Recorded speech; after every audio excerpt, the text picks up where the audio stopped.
মাইলি সুরক্ষায় মাছ ধরা বন্ধের সময় সাগরে বিদেশি জেলে অনুপ্রবেশের শঙ্কা, নৌবাহিনী কোস্টগার্ডের টহল জোরদারের তাগিদ। 1 মাস বন্ধ থাকার পর পেঁয়াজ রপ্তানির অনুমতি দিল ভারত। চেন্নাই বন্দর ব্যবহারের শর্তে ব্যয় বেড়ে যেতে পারে কয়েক গুণ, দেশের বাজারে কমেছে দাম। করোনাতেও ইতিবাচক ধারায় বাংলাদেশের অর্থনীতি।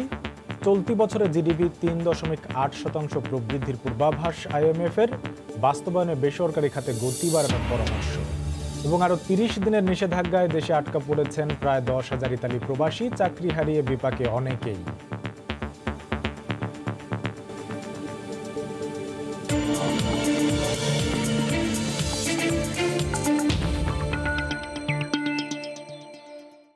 আমন্ত্রণ জানাচ্ছি দেশ ও দেশের বাইরের অর্থ বাণিজ্যের নানা খবর নিয়ে আমাদের নিয়মিত আয়োজনে সময়ের বাণিজ্যে আপনাদের সঙ্গে আছে আমি কামরুল হাসান সবুজ।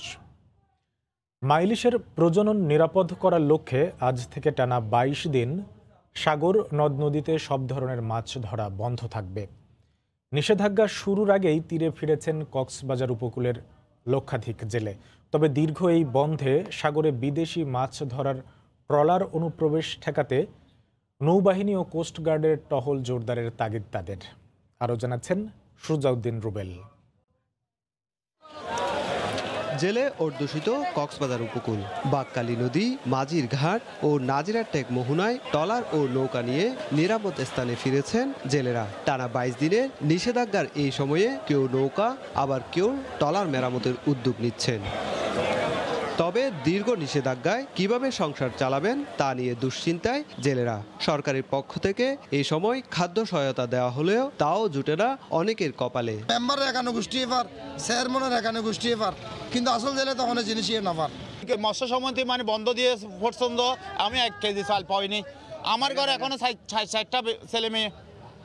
কোম্পানি বেতন দেবে না, আমরা কি হাই চলবো। মাছ কক্সবাজারের নিবন্ধিত মাছ ধরার ট্রলার রয়েছে 4,500-এর বেশি।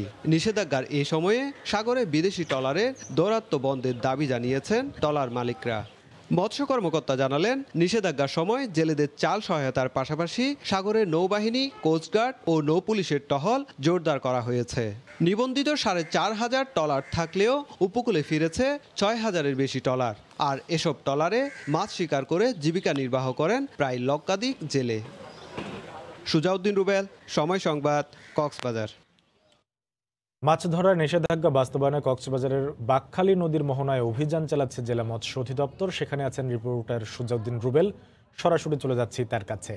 রুবেল, ইলিশ সংরক্ষণে যে 22 দিনের যে নিষেধাজ্ঞা সেটির প্রথম দিন আছে প্রথম দিনে কিন্তু আমরা দেখতে পেয়েছি কক্সবাজার উপকূলের যেসব মাছ ধরার ট্রলার রয়েছে প্রায় 6,000 ট্রলার কিন্তু এই পর্যন্ত উপকূলে ফিরে এসেছে। আর এই মুহূর্তে আমরা যে বিষয়টি দেখাতে চাই আপনাদের, এই যে আজকে ইলিশ সংরক্ষণের যে দায়িত্বে মৎস্য অধিদপ্তর কিংবা কোস্টগার্ড নৌবাহিনী যারা দায়িত্বে রয়েছে তারা কিন্তু এই অভিযান পরিচালনার জন্য কিন্তু এই মুহূর্তে তারা সাগরের রওনা দিবেন। আমরা এই টিমের সাথে বেশ কয়েকজনের সাথে কথা বলেছিলাম। তারা যে বিষয়টি বলছে, ইলিশ সংরক্ষণের জন্য তারা প্রতিনিয়তই কিন্তু গত 1 সপ্তাহ ধরে নানা ধরনের প্রচার পরিচালনা কিংবা সচেতনতামূলক নানা ধরনের কার্যক্রম পরিচালনা করেছে। আজ থেকে কিন্তু আর কোনো সচেতনামূলক কোনো কিছু হবে না। আজ থেকে শুধু অভিযান চলবে আগামী 22 দিন পর্যন্ত। এখানে নৌবাহিনী, জেলা মৎস্য অধিদপ্তরের কর্মকর্তা, কোস্টগার্ড এবং বেশ কিছু অফিসারের সমন্বয়ে কিন্তু এই অভিযানটি পরিচালিত হচ্ছে। এখান থেকে তারা ট্রলারে করে পুরো সাগরে গিয়ে তারা এই অভিযানটি পরিচালনা করবেন। যদি কোনো মাছ ধরার ট্রলার কিংবা যে মাছ বিক্রির যে পরিবহন, ক্রয় বিক্রয় এ ধরনের কোনো সংক্রান্ত যদি কোনো বিষয় দেখতে পান তাহলে তারা সাথে সাথে আটকের পাশাপাশি তাদের জেল জরিমানাও দিবেন বলে আমাদেরকে নিশ্চিত করেছেন। আমরা জেলা মৎস্য কর্মকর্তার সাথে কথা বলেছিলাম। তিনি যে বিষয়টি বলছে, কক্সবাজারে এখন পর্যন্ত নিবন্ধিত প্রায় 1.5 লাখ জেলে রয়েছে। তার মধ্যে কিন্তু 20,000 জেলেকে খাদ্য সহায়তা দিবে। বাকিদের পরবর্তীতে খাদ্য সহায়তার আওতাভুক্ত করা হবে বলে আমাদেরকে জানিয়েছেন। আর এখানকার যে কক্সবাজারে প্রায় নিবন্ধিত 4,500 ট্রলার রয়েছে, এর পাশাপাশি কিন্তু আরও 1,500 ট্রলার রয়েছে যা মাছ শিকার করে জীবিকা নির্বাহ করে প্রায় লক্ষাধিক জেলে। তো সবুজ, এ ছিল আমার কাছে কক্সবাজার থেকে সবশেষ। মাছ ধরায় নিষেধাজ্ঞা বাস্তবায়নে কক্সবাজারের বাকখালী নদীর মোহনায় অভিযান চালাচ্ছে জেলা মৎস্য অধিদপ্তর। সেই খবর জানাচ্ছিলেন রিপোর্টার সুজাউদ্দিন রুবেল। শর্ত সাপেক্ষে পেঁয়াজ রপ্তানি করবে ভারত। আপাতত 20,000 টন পেঁয়াজ বিদেশে রপ্তানির অনুমোদন দিয়েছে দেশটি। তবে যে পদ্ধতিতে পেঁয়াজ পাঠাতে রাজি হয়েছে তাতে বাংলাদেশের পেঁয়াজ আমদানিকারকরা খুব বেশি লাভবান হবেন না। আর এই পুরো রপ্তানি প্রক্রিয়াটি করতে হবে চেন্নাই সমুদ্র বন্দর দিয়ে। কলকাতা থেকে আরও জানাচ্ছেন সুব্রত আচার্য। গত 14 সেপ্টেম্বর আচমকাই বিদেশে পেঁয়াজ রপ্তানি বন্ধ ঘোষণা করে ভারত সরকার। এতে বিপাকে পড়েন ভারত থেকে এলসি করা বাংলাদেশি পেঁয়াজ আমদানিকারকরা। বন্ধ হয়ে যায় পেঁয়াজ আমদানি। সীমান্তের ভারতীয় অংশে আটকে পড়ে শত শত পেঁয়াজ ভর্তি ট্রাক। বাংলাদেশের বাজারে হু হু করে বাড়তে থাকে দাম। ব্যাপক সমালোচনার মুখে পড়ে বাংলাদেশে পেঁয়াজ রপ্তানির সবুজ সংকেত দেয় মোদী সরকার। এরই মধ্যে ভারত সরকারের একটি ঘোষণায় বাংলাদেশের বাজারে ভারতীয় পেঁয়াজ যাওয়ার সম্ভাবনা দেখা দিলেও শর্ত জুড়ে দেওয়ায় তা ফিকে হয়ে গেছে। আগামী বছর 31 মার্চ পর্যন্ত 5টি শর্তে 20,000 টন পেঁয়াজ রপ্তানির অনুমোদন দিয়েছে দেশটির বাণিজ্য মন্ত্রণালয়। এর মধ্যে প্রধান শর্ত হলো এই পেঁয়াজ সড়ক পথে নয়, সমুদ্র পথে চেন্নাই বন্দর দিয়ে নিতে হবে। আর রপ্তানি প্রক্রিয়া শেষ করতে হবে আগামী বছরের 31 মার্চের মধ্যে।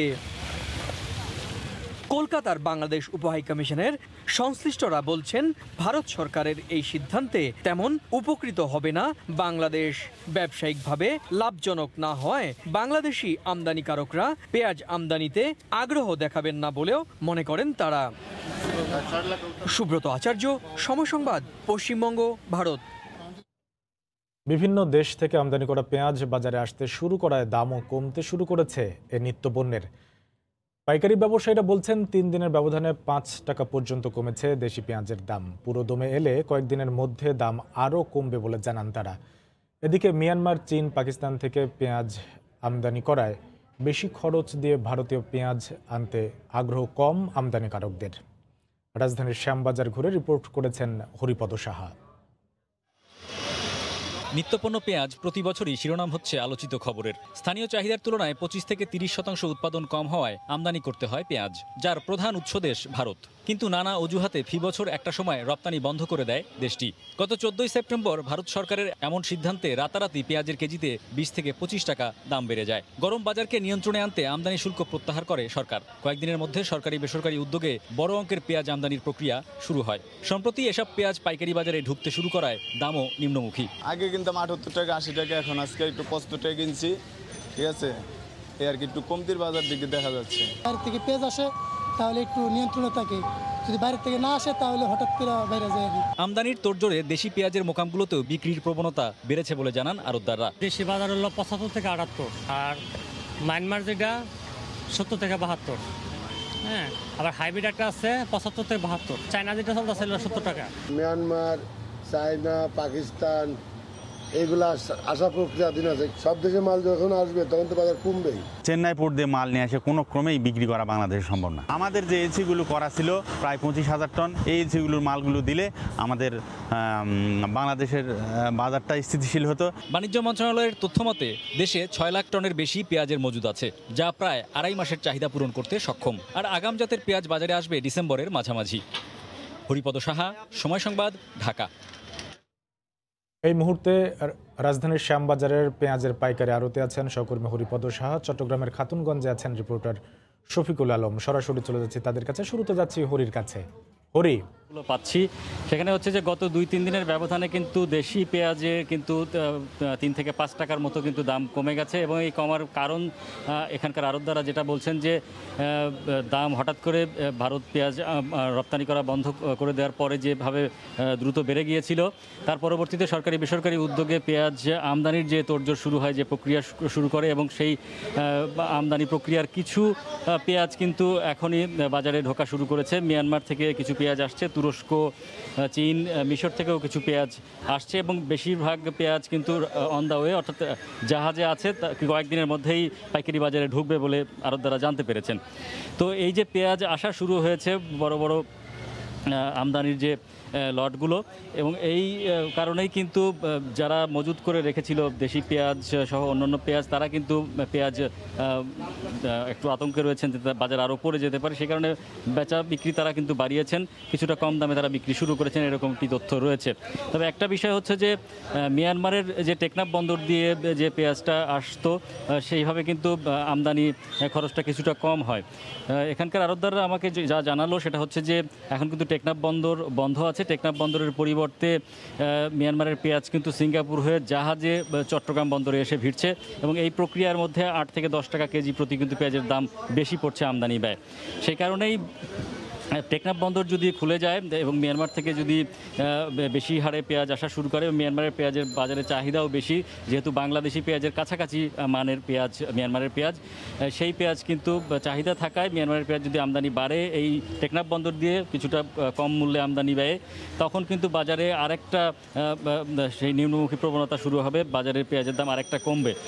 আরেকটা বিষয় হচ্ছে যে আগামী 2 মাস পরেই কিন্তু আগাম জাতের পেঁয়াজ, যেটা বলা হয় মুড়ি কাটা পেঁয়াজ, সেই পেঁয়াজ কিন্তু জমি থেকে উঠবে এবং বাজারে আসা শুরু হবে। অর্থাৎ সেদিক থেকেও কিন্তু একটা ইতিবাচক বিষয় আছে, বাজারে পড়বে সেই প্রভাবটা। আর এখন পর্যন্ত বাণিজ্য মন্ত্রণালয়ের যে তথ্য আমরা পেয়েছি, এখন পর্যন্ত তাদের যে অনুসন্ধান, 6 লাখ মেট্রিক টনের মতো পেঁয়াজ কিন্তু দেশের বিভিন্ন মোকাম এবং ব্যবসায়ী পর্যায়ে মজুদ আছে, যে পেঁয়াজ কিন্তু তারা বলছে যে 2.5 মাসের মতো বাংলাদেশের যে চাহিদা রয়েছে সেই চাহিদা পূরণের সক্ষম। অর্থাৎ সরকার এবং বেসরকারি উদ্যোগে যে পেঁয়াজ আমদানি প্রক্রিয়া শুরু হয়েছে এবং সেই পেঁয়াজের বড় বড় চালানগুলো ঢোকার অপেক্ষায় রয়েছে এবং কিছু ঢুকেছেও, এইটাই মূলত বাজারে কিছুটা স্বস্তি নিয়ে এসেছে, এবং আড়তগুলোতে পাইকারি বাজারে কিন্তু দাম কমেছে, এবং সেটার প্রভাব হয়তো খুচরা বাজারেও আস্তে আস্তে পড়া শুরু হবে। এখন এখানে কিন্তু মিয়ানমারের যে পেঁয়াজ রয়েছে সেই পেঁয়াজ 65 থেকে 68 টাকা পর্যন্ত বিক্রি হচ্ছে, এবং দেশি যে পেঁয়াজ রয়েছে সেই পেঁয়াজগুলো 74 থেকে 78, 79 টাকা পর্যন্ত বিক্রি হচ্ছে। অর্থাৎ দেশি পেঁয়াজের মধ্যে কিন্তু কয়েক রকম প্রজাতি রয়েছে, হাইব্রিড রয়েছে যেটা একটু বড় জাতের, আর একটা রয়েছে যে সনাতনী যে পেঁয়াজগুলো, সেই পেঁয়াজগুলোর আকার কিছুটা ছোট হয়। তো এই পেঁয়াজ 74 থেকে 79, 80 টাকা পর্যন্ত দেশি পেঁয়াজ বিক্রি হচ্ছে আজকে পাইকারি বাজারে। অন্যান্য পেঁয়াজ যেটা রয়েছে মিশরের বা তুরস্কের, পাকিস্তানের পেঁয়াজগুলো 62 টাকার মধ্যেই রয়েছে। তো সবশেষ এই ছিল আমার কাছে কামরুল সবুজ। আমরা এখন পেঁয়াজ বাজারের সবশেষ খবরাখবর জানতে খাতুনগঞ্জে চলে যাচ্ছি, সেখানে রয়েছেন সহকর্মী শফিকুল আলম। হরি, আপনাকে যেটি বলতে পারি, আসলে চট্টগ্রামের খাতুনগঞ্জের এই যে পেঁয়াজের বাজার, পুরোপুরি বলা যায় অর্ধেক পেঁয়াজের বাজার নিয়ন্ত্রণ করছে দেশীয় পেঁয়াজ। অর্থাৎ খাতুনগঞ্জের ব্যবসায়ীরা এবং দেশীয় পেঁয়াজের উপরেই নির্ভরশীল। আপনি আমার পেছনে যেই পেঁয়াজগুলো দেখা যাচ্ছে এগুলো সব দেশি পেঁয়াজ, এবং এগুলো পাবনা, কুষ্টিয়া, রাজশাহী সহ বিভিন্ন এলাকা থেকে পেঁয়াজগুলো চট্টগ্রামের খাতুনগঞ্জে এসেছে। আপনারা জানেন 10 সেপ্টেম্বর যখন ভারত পেঁয়াজ রপ্তানি বন্ধ করে দেয়, তখন কিন্তু লাফি লাফি পেঁয়াজের দাম 30 টাকার পেঁয়াজ 80 টাকা পর্যন্ত বিক্রি হয়েছিল, কিন্তু তখনই কিন্তু এই বাজার বেশ কয়েকদিন স্থায়ী ছিল, সেই পেঁয়াজের বাজার ঊর্ধ্বমুখী ছিল। কিন্তু যে দেশীয় যে পেঁয়াজগুলো, অর্থাৎ যে বাইরের 5 থেকে 6টি দেশ থেকে চীন, মিয়ানমার, তুরস্ক, পাকিস্তান সহ যে দেশের পেঁয়াজগুলো আসতে মিনিমাম বলছিল তারা 15 থেকে 20 দিন সময় লাগবে, 1 মাস সময় লাগবে। কিন্তু এই যে 1 মাস সময়ের মধ্যে বাজারের চাহিদা কিভাবে মিটবে, তখন কিন্তু চট্টগ্রামের যে খাতুনগঞ্জে দেশের বিভিন্ন এলাকা থেকে যে দেশে যে পেঁয়াজগুলো ছিল, দেশীয় যে কৃষকরা সেই পেঁয়াজগুলো খাতুনগঞ্জে নিয়ে আসছে। আপনি ক্যামেরার মাধ্যমে যে পেঁয়াজগুলো আপনাকে দেখাচ্ছি এটি হচ্ছে দেশীয় পেঁয়াজ। অর্থাৎ এই চট্টগ্রামের খাতুনগঞ্জে এই মুহূর্তে সবচেয়ে ভালো যে পেঁয়াজ সেগুলো হচ্ছে এই দেশীয় পেঁয়াজ। অর্থাৎ মিয়ানমার সহ অন্যান্য দেশ থেকে যে পেঁয়াজগুলো আসছে এগুলো গ্যাস উঠে কিন্তু নষ্ট হয়ে যাচ্ছে সেই পেঁয়াজগুলো। তো সব কিছু মিলে যেটি বলতে পারি, এখন এই দেশীয় পেঁয়াজের দামও এখানে বেশি, প্রায় 76 থেকে 80 টাকা, এবং বার্মার পেঁয়াজ বিক্রি হচ্ছে 72 টাকা, চীনা পাকিস্তানি পেঁয়াজগুলি বিক্রি হচ্ছে 60 থেকে 62 টাকার মধ্যে। তো এক কথায় বলতে পারি চট্টগ্রামে খাতুনগঞ্জের এখন বাজার পুরোপুরি নিয়ন্ত্রণ করছে দেশীয় যে পেঁয়াজ, যে কৃষকরা যে পেঁয়াজ নিয়ে আসে সেই পেঁয়াজের উপর এখন ভরসা করতে হচ্ছে। তো এই ছিল আমার কাছে সর্বশেষ তথ্য। করোনার ধাক্কায় সারা বিশ্বের জিডিপি যখন নেতিবাচক প্রবৃদ্ধির সংখ্যায়, তখন ইতিবাচক ধারায় বাংলাদেশ। চলতি বছরে দেশের জিডিপি প্রবৃদ্ধি হবে 3.8%, এমন পূর্বাভাস দিয়েছে IMF। এমন লক্ষ্যমাত্রা অর্জন সম্ভব জানিয়ে সরকারি খাতের পাশাপাশি বেসরকারি খাতের গতি বাড়ানোর পরামর্শ দিয়েছেন অর্থনীতিবিদরা। করোনায় বিশ্ব অর্থনীতি যখন ভঙ্গুর, তখন ক্ষতি কাটিয়ে উঠতে শুরু করেছে বাংলাদেশের অর্থনীতি। জীবন ও জীবিকাকে গুরুত্ব দিয়ে নানা কৌশল হাতে নেয় সুফলও পাচ্ছে সরকার। অর্থনীতির চাকা সচল রাখতে লক্ষ কোটি টাকার আর্থিক প্রণোদনাও ঘোষণা করা হয়। এরই ধারাবাহিকতায় দেশের অর্থনৈতিক মুক্তিতে আশা জাগানিয়া রিপোর্ট প্রকাশ করেছে আইএমএফ। যুক্তরাষ্ট্রে ওয়াশিংটনে আইএমএফ ও বিশ্ব ব্যাংকের যৌথ সভার রিপোর্টে বলা হয় 2020-21 অর্থবছরে বাংলাদেশের জিডিপি প্রবৃদ্ধি হতে পারে 3.8%। সংস্থাটির প্রতিবেদনে বলা হয় বাংলাদেশ সহ বিশ্বে মাত্র 22টি দেশের জিডিপি প্রবৃদ্ধি ইতিবাচক, যেখানে নেতিবাচক প্রবৃদ্ধির ধারায় অবস্থান করছে যুক্তরাষ্ট্র, যুক্তরাজ্য, জার্মানি এবং ভারতের মতো বাঘা বাঘা অর্থনীতির দেশ। আইএমএফের পূর্বাভাসকে বাস্তবসম্মতই বলছেন অর্থনীতিবিদরাও। চ্যালেঞ্জ মোকাবেলায় ব্যাংক খাতের বাইরেও প্রণোদনা দেওয়ার পরামর্শ এই অর্থনীতিবিদের। প্রাইভেট সেক্টরের যে তার গতিটা যদি আমরা নিয়ে আসতে পারি, কস্ট অফ ডুইং বিজনেস সরকার সেখানে কাজ করতে পারে, যাতে বিজনেস তারা যে কনফিডেন্সটা বিজনেসম্যানরা তারা সেই কনফিডেন্সটা পায়, তো সেগুলোর উপর আসলে ডিপেন্ড করবে যে আমাদের অর্থনৈতিক প্রবৃদ্ধি কতটুকু হবে। দাতা সংস্থাটির প্রতিবেদনে বলা হয় 2022 সালে 4.4% এবং 2023 সালে 7.3% উন্নীত হতে পারে বাংলাদেশের জিডিপি প্রবৃদ্ধি। মামুন আব্দুল্লাহ, সময় সংবাদ, ঢাকা। দেখছেন এ সময়ের বাণিজ্য। সকাল থেকে টিকিট ও টোকনের জন্য বিমান অফিসের সামনে অপেক্ষায় আছেন সৌদি প্রবাসীরা। এই মুহূর্তে মতিঝিলে বিমান বাংলাদেশ কার্যালয়ের সামনে আছেন রিপোর্টার হাজেরা শিউলি। বিস্তারিত জানতে সরাসরি চলে যাচ্ছি তার কাছে। ভিসা এবং আকামার মেয়াদ শেষ হওয়ার জটিলতার সঙ্গে সঙ্গে প্রতিনিয়তই নানা ধরনের সমস্যায় পড়তে হচ্ছে দেশে আটকে পড়া সৌদি প্রবাসীদের, এবং মরিয়া প্রবাসীরা কর্মস্থলে ফিরতে প্রতিদিনে বিমানের এই মতিঝিল কার্যালয়ের সামনে ভোর রাত থেকে লাইনে দাঁড়ান, এবং যাদের ভাগ্য ভালো তারা অনেকেই টোকেন পেল, কিন্তু অনেকে ফিরে যেতে হয়, এবং এই যে টোকেনের পর আরেকদিন কিন্তু তাদেরকে টিকিটের জন্য আসতে হচ্ছে। তো যারা বিভিন্ন জেলা থেকে আসছেন সে কারণে তাদেরকে অনেক ভোগান্তি পোহাতে হয়। এর সঙ্গে সঙ্গে আজকে আরেকটি বিষয় যেটি জানতে পারলাম, অনেক প্রবাসী বলছেন যে যারা রিটার্ন টিকিট কেটে এসেছেন কিন্তু তারা কাউন্টারে গিয়ে জানতে পারছেন যে অনেক এজেন্সি তাদের টিকিটের টাকা তুলে নিয়েছেন, যেটা তারা জানেন না, এবং সেক্ষেত্রে তাদেরকে নতুন করে টিকিট কিনতে হচ্ছে, এবং আবার নতুন করে টোকেন পেতেও কিন্তু তাদেরকে কয়েকবার করে আসা যাওয়া করতে হচ্ছে, বা এখানে তাদেরকে ভোগান্তি পোহাতে হচ্ছে। আপনারা দেখতে পাচ্ছেন যে প্রবাসীরা কিন্তু লাইন ধরে অপেক্ষায় আছেন, এবং যারা হয়তো কাউন্টারের গেটের সামনে আছেন তারা ভেতর ঢুকতে পারছেন, বাকিদেরকে কিন্তু এই যে রোদ বৃষ্টিতে দাঁড়িয়ে কিন্তু অপেক্ষা করতে হচ্ছে। এবং প্রবাসীরা তাই দাবি জানিয়েছেন যে যেহেতু সৌদি সরকার 30 অক্টোবর পর্যন্ত ভিসার মেয়াদ বাড়িয়েছে, তো সে কারণে যেন টিকিট ফ্লাইটের সংখ্যা আরও বাড়ানো হয় এবং কাউন্টারের সংখ্যা আরও বাড়ানো হয়।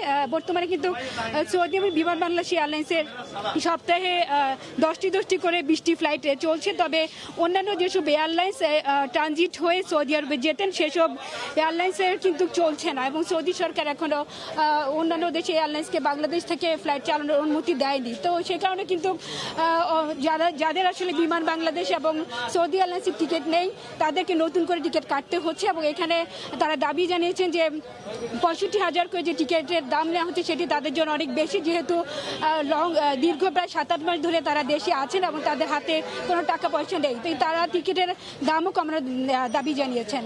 কামরুল, এই ছিল আমার কাছে এখনকার মতো বিমানের মতিঝিল কার্যালয় থেকে সবশেষ। টিকিট প্রত্যাশী সৌদি প্রবাসীদের খবর জানাচ্ছিলেন রিপোর্টার হাজেরা শিউলি। মাদারীপুরের রাজৈরের ইউনিয়ন পরিষদের এক চেয়ারম্যানের বিরুদ্ধে ব্যাপক অনিয়ম ও দুর্নীতির অভিযোগ উঠেছে। লাখ লাখ টাকা আত্মসাতের অভিযোগ এনে জেলা প্রশাসকের কাছে লিখিত অভিযোগ করেছেন 8 জন ইউপি সদস্য। ঘটনা তদন্তে 3 সদস্যের কমিটি হয়েছে। মাদারীপুর থেকে সঞ্জয় কর্মকার অভিজিতের তথ্য, শাহাদাত আকুনের ছবিতে রিপোর্ট। মাদারীপুরের রাজৈরের বদরপাশা ইউনিয়ন পরিষদের চেয়ারম্যান সাবিনা আক্তারের বিরুদ্ধে অনিয়ম ও দুর্নীতির অভিযোগ করেছেন ইউপি সদস্যরা। হোল্ডিং ট্যাক্সের 24 লাখ টাকা আত্মসাৎ করার পাশাপাশি ট্রেড লাইসেন্স, জন্ম নিবন্ধন, পরিচয়পত্র প্রদান সহ নাগরিক সেবার নামে লাখ লাখ টাকা অর্থ আদায় করছেন সংশ্লিষ্ট চেয়ারম্যান, এমন অভিযোগ তাদের। এছাড়া 3.5 বছর ধরে ইউনিয়ন পরিষদ থেকে ইউপি সদস্যদের সম্মানী ভাতা দেয়া হয় না, এমনকি পরিষদের উন্নয়নমূলক কোনো কর্মকাণ্ডেও তাদের রাখা হয় না বলে অভিযোগ ইউপি সদস্যদের। প্রতিকার চেয়ে জেলা প্রশাসকের কাছে লিখিত অভিযোগ করেছেন 8 জন ইউপি সদস্য। আমাদের কোনো সম্মানী কোনো টাকা পয়সা দেয় না, এবং এই টাকা যে কি করছে তাও সে কোনো হিসাব নিকাশ আজ পর্যন্ত আমাদের কাছে দেয়নি। এক একজন মেম্বার প্রায় 1,89,000 টাকা করে সম্মানী পাইতে গেছে আমরা পরিষদের কাছে। রেজলিউশনে যে কাজকর্ম করা উচিত সেইভাবে আমরা পাইনি এবং আমরা সেইভাবে কাজকর্মগুলো করতে পারিনি। মিটিং হয় না যে এই ওয়ার্ডে এই কয়টা বরাদ্দ দিলাম, এই ওয়ার্ডে দিলাম, এই কাজটা হচ্ছে, আমরা জানিও না, আমাকে জানাও না। আমরা যে একজন মেম্বার এর কোনো সম্মান পাইতেছে না পরিষদ থেকে। এসব অভিযোগ অস্বীকার করে ইউনিয়ন পরিষদের অভিযুক্ত চেয়ারম্যান দাবি করেন স্বচ্ছতা ও জবাবদিহিতা মেনেই কাজ করছেন তিনি। আমার কাগজপত্র ওকে করে দেখেন যে আমি তাদের ছাড়া, তাদের সই ছাড়া বা রেজলিউশন ছাড়া বা তাদের ছাড়া যে আমি কি করছি না করছি সেটা দেখেন। এ বিষয়ে রাজৌর উপজেলা মাধ্যমিক শিক্ষা কর্মকর্তাকে প্রধান করে গঠন করা হয়েছে 3 সদস্যের তদন্ত কমিটি। 7 কর্মদিবসের মধ্যে তারা তদন্ত প্রতিবেদন দিবেন এই বিষয়ে। সেই প্রতিবেদনের আলোকে আমরা পরবর্তী কার্যক্রম গ্রহণ করব। চেয়ারম্যান সাবিনা আক্তার 2017 সালের 16 এপ্রিল বদরপাশা ইউনিয়ন পরিষদ নির্বাচনে নৌকা প্রতীক নিয়ে নির্বাচিত হন। সময় সংবাদ, মাদারীপুর। মুন্সিগঞ্জের ধলগাঁও পাইকারি বাজারে সব ধরনের সবজির দাম বেড়েছে। এই অঞ্চলের অন্যতম বড় এই বাজারের তাজা ও ফরমালিন মুক্ত সবজি যাচ্ছে জেলাসহ রাজধানী ও নারায়ণগঞ্জের হাট বাজারে। দেশের বাইরেও রপ্তানি হচ্ছে। বিস্তারিত নাসিরউদ্দিন উজ্জ্বলের রিপোর্টে। হাটডাকে বিক্রি হচ্ছে সবজি। মুন্সিগঞ্জ সদর উপজেলার ধলাগাঁও বাজারে ভোরের আলো ফোটার আগেই হরেক রকমের সবজির সমারোহ। তবে দাম কেজিতে 5 টাকা থেকে 20 টাকা পর্যন্ত বেড়েছে। এখানকার সবজি কীটনাশকবিহীন ফরমালিন মুক্ত, তাই কদর বেশি। খুব সুন্দর তরি তরকারি পাওয়া যায়, সেজন্য বিভিন্ন জায়গা থেকে আমাদের এখানে লোক আসি।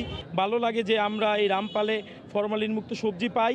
সাধারণ কৃষক নিয়ে আসে, এই বাজারের মাল বিদেশেও যায়। মরিচটার দাম বেশি, 1000 টাকা পালা। হ্যাঁ, তারপরে আপনার সিম 500 টাকা পালা। এবার বন্যা বৃষ্টি হচ্ছে, বৃষ্টির জন্য পানির জন্য মাল হচ্ছে না, এই জন্য মাল বিক্রির দাম বাড়ছে। এই বাজারের সবজি রাজধানী ঢাকা ও নারায়ণগঞ্জ সহ আশপাশের হাট বাজারে ছড়িয়ে পড়ছে। বিভিন্ন পাইকারগণ এখান থেকে সবজি কিনে ঢাকার বিভিন্ন অংশে নিয়ে যান। এই সবজি প্রধানত কীটনাশক মুক্ত এবং নিরাপদ সবজি, যার কারণে এই সবজির স্বাদ এবং দাম দুটোই বেশি। ফজরের আজানের পর থেকে 2.5 ঘন্টার এই সবজি বাজারে প্রতিদিন 10 মেট্রিক টনের বেশি সবজি বিক্রি হয়। 5 যুগেরও বেশি সময় ধরে সহস্রাধিক কৃষক তাদের জমির উৎপাদিত সবজি নিয়ে এইভাবেই পসরা সাজান। নাসিরউদ্দিন উজ্জ্বল, সময় সংবাদ, মুন্সিগঞ্জ। এ সময়ের বাণিজ্য। অনুমতি পাওয়ার দীর্ঘ সময় পরেও পরিবারের সদস্যদের ভিসা আবেদন নিয়ে পর্তুগাল প্রবাসীদের ভোগান্তি চরমে। ভারতে যাওয়া আসার ঝক্কি ঝামেলা থেকে বাঁচতে ঢাকায় থাকা ভিএফএস এর মাধ্যমে ভিসা আবেদনের সুযোগ চান তারা। বর্তমানে রাজধানী লিসবন, বন্দর নগরী পোর্তো সহ পর্তুগালের বিভিন্ন শহরে বা অঞ্চলে বসবাস করা বাংলাদেশির সংখ্যা প্রায় 30,000। গড়ে তুলেছেন বিভিন্ন ব্যবসায়িক কার্যক্রম সহ বড় কমিউনিটি। আর্থিক সামর্থ্য বিবেচনায় প্রত্যেক অভিবাসীরই স্ত্রী সন্তান বা বৃদ্ধ পিতামাতার জন্য আবেদনের সুযোগ থাকায় অনেকেই নিয়ে এসেছেন পরিবার। তবে মার্চ থেকে ভারতের সঙ্গে সীমান্ত বন্ধ সহ দিল্লিতে থাকা পর্তুগাল দূতাবাসের কার্যক্রম কার্যত বন্ধ থাকায় পর্তুগাল থেকে অনুমতি পাবার পরেও ভিসা আবেদন করতে না পারায় চরম বিপাকে প্রায় 500 প্রবাসী ও তাদের পরিবার। বিএফএস এ ফ্যামিলি অ্যাপ্লিকেশন না করার জন্য আমাদের বেশ ভোগান্তির মধ্যে দিয়ে আমাদের সময় কাটাতে হচ্ছে। ফ্যামিলির ফাইল জমা দিতে পারতেছে না ইন্ডিয়াতে, আর ফাইল না জমা দেওয়ার কারণে ফ্যামিলিতে অনেকের ফ্যামিলিতে ছোট ছোট বাচ্চা আছে যারা স্কুলে ভর্তি হতে পারতেছে না। এমন অবস্থায় আমরা যদি এই বছরটা পার করি, ধর নতুন বছরে আবার নতুন কোনো রুলস আসলে অনেক ডিফিকাল্ট হয়ে যাবে আমাদের এই পারমিশন লেটারটা নেওয়া এবং ভিসা পাওয়ার ব্যাপারে। বাংলাদেশে অলরেডি আছে, সেখানে যেন পর্তুগালের ফাইল, ফ্যামিলি ফাইলগুলো জমা দিতে পারি, এটা আমাদের বড় দাবি। ঢাকায় ভিসা আবেদনের বিষয়টি বাস্তবায়নে প্রবাসীদের তথ্য সংগ্রহ সহ বেশ কিছু পদক্ষেপের কথা জানিয়েছে বাংলাদেশ দূতাবাস। দৃশ্যমান কোনো অগ্রগতি না হলেও আশাবাদী তারা। অন্তত বাংলাদেশে থাকা ভিএফএস এর মাধ্যমে পর্তুগাল প্রবাসীদের পরিবারের সদস্যদের ভিসা আবেদনের প্রক্রিয়ার ব্যবস্থা করা গেলে একসঙ্গে তাদের ভোগান্তি যেমন কমবে, সেই সঙ্গে নানাভাবে উপকৃত হতে পারে বাংলাদেশ সরকারও। তাই পর্তুগাল প্রবাসীদের প্রত্যাশা সরকার দ্রুত এই বিষয়টি বাস্তবায়নে আরও তৎপর হবে। তারিকুল হাসান আশিক, সময় সংবাদ, লিসবন, পর্তুগাল। বাংলাদেশে আটকে পড়া প্রায় 10,000 ইতালি প্রবাসীকে আরও 30 দিনের নিষেধাজ্ঞার কবলে পড়ে আটকা থাকতে হচ্ছে দেশে। এদের অনেকেই ইতোমধ্যে চাকরি হারিয়েছেন, বেকার হওয়ার সংখ্যায় রয়েছেন বাকিরা। রোম থেকে জুমানা মাহমুদের রিপোর্ট। করোনা ভাইরাস মোকাবেলায় গত 10 মার্চ পুরো ইতালিতে লকডাউন ঘোষণা করে সরকার। পরবর্তীতে লকডাউন প্রত্যাহার করা হলেও কিছু বিধিনিষেধ মেনে চলার নির্দেশনা দেয়া হয়। বাংলাদেশ থেকে বিশেষ ফ্লাইটে করে যাওয়া প্রবাসীদের অনেকের শরীরে ধরা পড়ে করোনা ভাইরাস। এতে দেশটির গণমাধ্যমগুলোতে শিরোনাম হয় বাংলাদেশ। রোম সহ লাৎসিও বিভাগের সকল বাংলাদেশির করা হয় করোনা পরীক্ষা। এ অবস্থায় বাংলাদেশ সহ বেশি করোনা আক্রান্ত 16টি দেশের নাগরিকদের ইতালি প্রবেশে নিষেধাজ্ঞা জারি করা হয়। কয়েক দফা মেয়াদ বাড়িয়ে আবারও নিষেধাজ্ঞার মেয়াদ আগামী 12 নভেম্বর পর্যন্ত নির্ধারণ করা হয়েছে। আর তাই বাংলাদেশে আটকে পড়া প্রবাসীদের অপেক্ষার প্রহর আবারও বাড়ছে। বর্তমান অবস্থা পরিস্থিতি অনেকই খারাপ, কারণ এই করোনা ভাইরাসের কারণে আমাদের ব্যবসা প্রতিষ্ঠানে বন্ধ হয়ে যাচ্ছে। বাংলাদেশের যে সমস্ত আমাদের বাংলাদেশি ভাই বোনেরা যারা আটকে পড়েছেন, আমি মনে করি তাদের কাজের ব্যাপারে, ব্যবসা বাণিজ্যের ব্যাপারে সবারই ক্ষতি হবে। সেপ্টেম্বরের শেষ সপ্তাহ থেকে ইতালিতে আবারও আশঙ্কাজনক হারে বাড়ছে করোনায় আক্রান্তের সংখ্যা। তাই সহসায় বাংলাদেশ সহ 16টি দেশের নাগরিকদের জন্য ইতালির দ্বার খুলছে না। ইতালির রোম থেকে জুমানা মাহমুদ, সময় সংবাদ। এ সময়ের বাণিজ্য। করোনা মহামারী পুরো বিশ্বকে বিপর্যস্ত করলে সব দেশকে পেছনে ফেলে ঘুরে দাঁড়াতে শুরু করেছে চীন। বিশ্বব্যাংক বলছে, যেখানে পুরো বিশ্বের অর্থনীতি 5% উপরে সংকুচিত হবে, সেখানে বছর শেষে শুধু চীনের প্রবৃদ্ধি হবে 1.5% বেশি।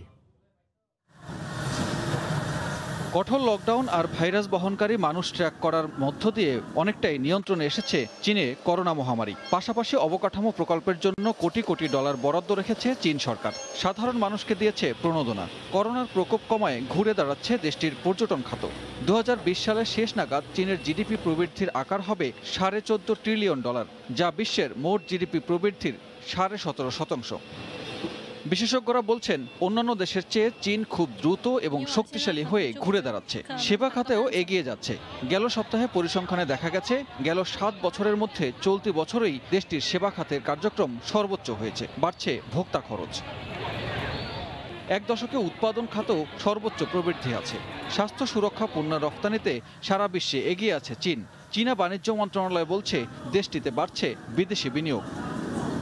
যুক্তরাষ্ট্র চীনের বাণিজ্যিক দ্বন্দ্বের মধ্যেও চীনে অব্যাহত আছে মার্কিনীদের বিনিয়োগ।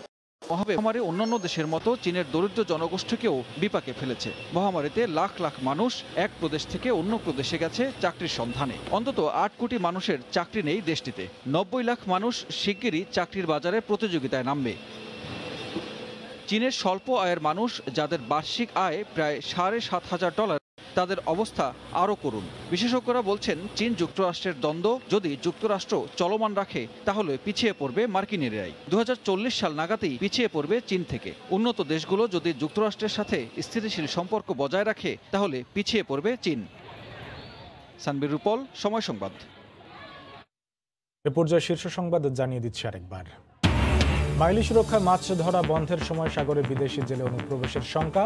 নৌবাহিনী, কোস্টগার্ডের টহল জোরদারের তাগিদ।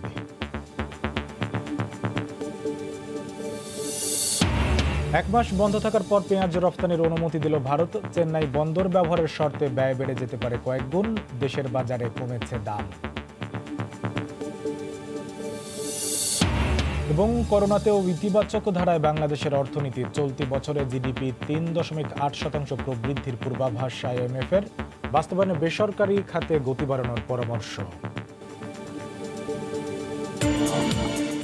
এই ছিল এ সময়ের বাণিজ্যের। সঙ্গে থাকুন সময়ের।